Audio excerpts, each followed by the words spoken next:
Meron akong kwento tungkol sa isang prinsipe.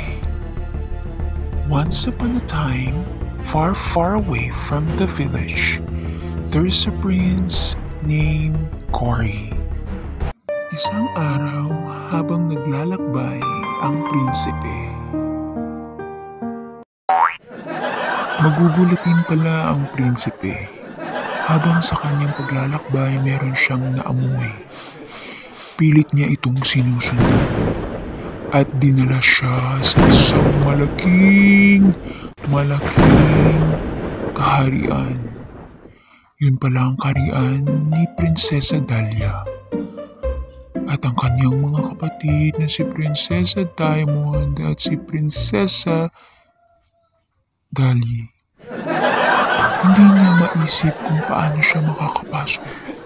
Nag-iisip siya kung paano niya mapupuntahan ang kanyang prinsesa. Habang tinitingnan niya si Dahlia, wala talaga siyang naisip. Ano kaya ang kanyang gagawin? Tinanong niya ako at wala rin akong masagot sa kanya. Hanggang tingin na lang ba ang aking prinsipe? Bumalik siya ulit at tinanong niya kung paano niya bubuksan ang malaking gate.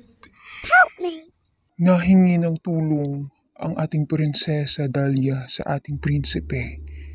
Ngunit hanggang tingin na lang ang magugulatin nating prinsipe. Pati ako inaway niya kasi pwede ko naman daw siyang tulungan, bakit ko pa siya pinapahirapan pa.